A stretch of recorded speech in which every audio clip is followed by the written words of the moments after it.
TV భక్తి సమాచారం WhatsApp ఛానల్లో జాయిన్ అవ్వండి. అన్ని విశేషాలు ఎప్పటికప్పుడు తెలుసుకోండి. కలియుగ నాయకుడైనటువంటి శ్రీ వెంకటేశ్వర స్వామి వైభవాన్ని మనం శ్రవణం చేయాలి అని 7 రోజుల్లో మనం అనుకున్నాం.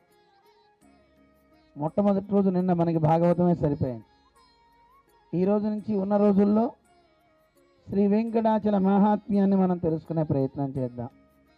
ఒక్కొక్క యుగానికి ఒక్కొక్క స్వామి ప్రభువుగా ఉండి మనని రక్షిస్తూ ఉన్నాడు. మనకి కృత, త్రేత, ద్వాపర, కలియుగాలు 4 ఉన్నాయి. ఒక్కొక్క యుగంలోనూ ఒక్కొక్క స్వామి ఈ లోకాన్ని మొత్తాన్ని సంరక్షిస్తూ ఉన్నట్టుగా మనకి శాస్త్రాలన్నీ తెలియజేస్తున్నాయి. కృతేతో నరసింహభూత్, కృతయుగం మొట్టమొదటిది. ఆ కృతయుగంలో నరసింహస్వామి అందరినీ రక్షిస్తూ ఉండేవాట. అందరికీ ఇలవేల్పుగా తానే ఉండేవాడు. త్రేతాయాం రఘునందన, రామావతారం త్రేతాయుగంలో అక్కడున్న వారంతా కూడా రాముణ్ణే ఆరాధిస్తూ ఉండేవారు. రాముడంటే ఎంత ప్రాణమో ప్రతివాడికి. రామాయణం మనం చూసినట్లయితే యశ్చ రామో నపశ్యేత్తు ఎంచ రామో నపశ్యతి, ప్రతివాడు రామచంద్రుని చూడాలని కోరికుంటుందట. పోనీ రాముణ్ణి చూడడం కాదు, రాముడే మనని చూస్తే బాగుండు. ఏది మంచిదిరా ఈ రెండిట్లో పిల్లలు? రాముణ్ణి మనం చూడాలా, రాముడు మన్ని చూడాలా? అమ్మా తెలివిగల వాళ్ళండి కరీంనగర్ పిల్లలు రాముడే మన్ని చూడాలంటున్నారు. నిజమండి, రాముణ్ణి మనం చూడాలి అనుకుంటే ఎక్కడ కనపడతాడు? కనపడతాడు. కానీ ఆయన రాముడిని మనం విశ్వసించాలి కదా. అందువల్ల ఆయనే మన్ని చూస్తే ఎంత బాగుండు. అందుకని రామాయణ కాలంలో ప్రతి ప్రజ కూడా ఇలాగే అనుకునేవారట. రాముని చూడాలి చూడాలి అని తహతహలాడేవారు. చిన్నపిల్లల దగ్గర నుంచి ముసలి వాళ్ళ వరకు కూడా అందరూ కూడా రామ రామ రామ అనుకుంటూ ఉండేవారు. అనుకుంటూ ఇద్దరు ప్రేయసీ ప్రియులు కలిశారనుకోండి, వాళ్ళు ఏం మాట్లాడుకుంటారు? వాళ్ళు ఇదే మాట్లాడుకుంటారు. ఏమే ఈరోజు రాముని చూసావా? లేదు లేదు, నువ్వు చూసావా?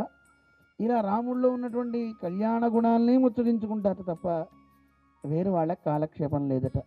అంత గొప్పవాడు శ్రీరామచంద్రుడు. ఒకవేళ గనక రాముణ్ణి వీళ్ళు చూడకపోయినా, రాముడు వీళ్ళని చూడకపోయినా లోకమంతా వాడిని నిందిస్తుందట.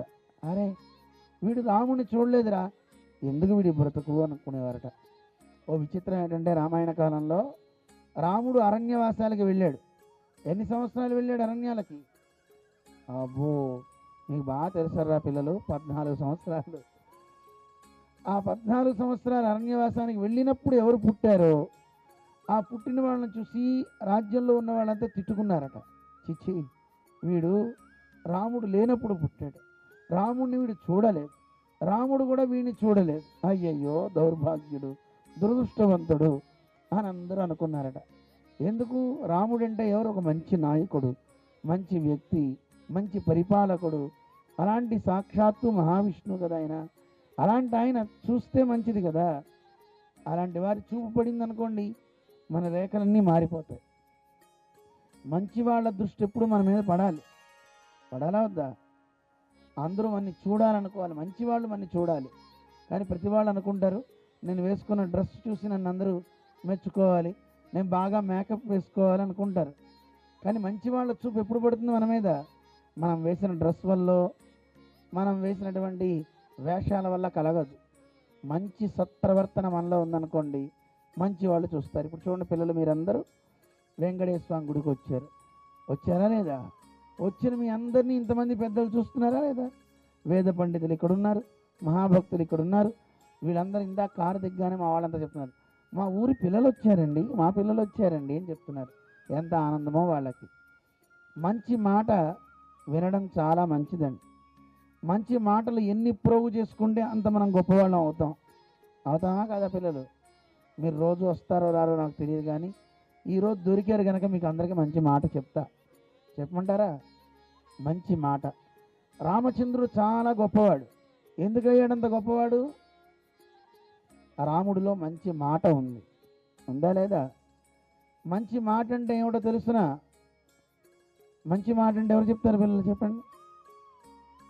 మంచి మాట మాట్లాడగలరా? మాటని మంచిగా ఎంతమంది మాట్లాడగలరు మంచిగా మాట్లాడడం? ఇద్దరు పిల్లలు ఎత్తారు. చెప్తావా మంచి మాట? ఏమిటి మంచి మాట అంటే, మనం మాట్లాడే మాట ఎదుటివాడికి తీయగా ఉండాలి. ఎలా ఉండాలి? మరి మనం మాట్లాడితే తీయగా ఉంటుందా? టీచర్ గారు చెప్పారట, ఎవరే మాట తీయగా ఉండాలిరా అని.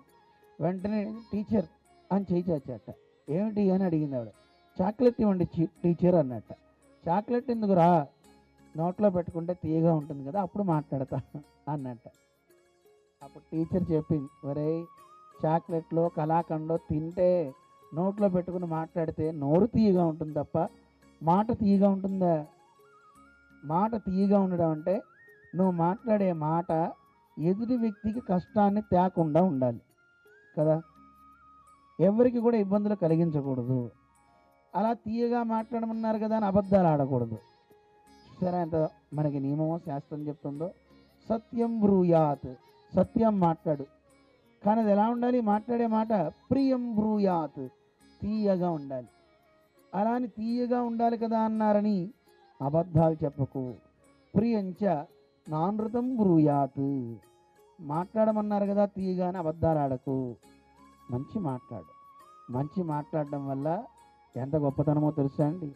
రామచంద్రుడు సకల లోకాన్ని గెలిచాడండి. ఆయన సామాన్యుడు కాదు. రాముని ఒక్కడిని చూస్తే చాలు మనం అన్నీ తెలుసుకోగలుగుతాం. ఏం చేశాడు రామచంద్రుడు? ఒక్క మాట. ఎక్కువ వాగుడుకై కాదు రాముడు. ఆయన మితభాషీచ రాఘవ. చెప్పండి పిల్లలు, ఏమంటారు రాముణ్ణి? మితభాషి. మితభాషి అంటే తక్కువ మాట్లాడతాడు. తక్కువ మాట్లాడడం అంటే అర్థం ఏంటి? ఎప్పుడన్నా టీచర్ గారు అడిగిందనుకో, అడిగినప్పుడు సమాధానం చెప్పాలి. అంతే తప్ప రాముడు మితభాష కనుక నేను మాట్లాడను అన్నారనుకోండి దెబ్బలు పడతాయి.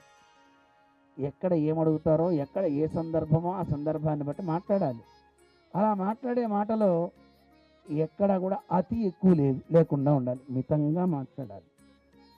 ఎదుటివాడితో ఎక్కువ మాట్లాడించాలి. అప్పుడు ఎదుటివాడిలో ఉన్నటువంటి లోపాలన్నీ మనకి తెలుస్తాయి తెలియవా? ముందు మనం బాగా ఎదుటివాడిని ఏం మాట్లాడుతున్నాడు, ఏమిటి వాడు అని వాడిని బాగా పరిశీలించాలి. అంతేగాని ఒక కొత్త వ్యక్తి దగ్గరికి వెళ్ళి మనమే మాట్లాడేసాం అనుకోండి, మన లోపాలన్నీ బయటపడతాయి. అందుకని ఏం చేయాలి? అవతల వాడిని మాట్లాడించాలి. అలా అని మౌనంగా కూర్చోకూడదు. రామచంద్రుడు మితంగా మాట్లాడతాడు, కానీ ఎదుటివాడి కంటే ముందే పలకరిస్తాడట. ఏమని? పూర్వభాషీ చ రాఘవ. ఏమంటారు? ఈ రెండు గుర్తుపెట్టుకోవాలి. మొట్టమొదటిది ఏం చెప్పాను? మితభాషి, తక్కువ మాట్లాడతాడు. రెండోది ఏం చెప్పాను? పూర్వభాషి, వాళ్ళకంటే ముందు పలకరిస్తాడు. ఇప్పుడు ఇద్దరు ఫ్రెండ్స్ కలుస్తున్నారు అనుకోండి, అట్నుంచి నువ్వు వస్తున్నావు, ఇటు నుంచి వీడు వస్తున్నాడు. వస్తుంటే ఎవరు ముందు పలకరించాలి చెప్పండి? మనం ఏమనుకుంటాం? వాడే నన్ను పలకరించాలి. అప్పటిదాకా నేను పక్కకి తిరిగి చూస్తుంటా. ఉండొచ్చా అలాగా? ఉండొచ్చా? ఉండకూడదు. మన వాళ్ళు చాలామంది చేస్తారండి అలాగా. మనమే ఎందుకు వెళ్ళి పలకరించాలి? మనం చూడనట్టుందాం, వాడేమన్నా ఒరే చంద్రం బాగున్నావా అంటాడు కదా, అప్పుడు పలకరిద్దాం.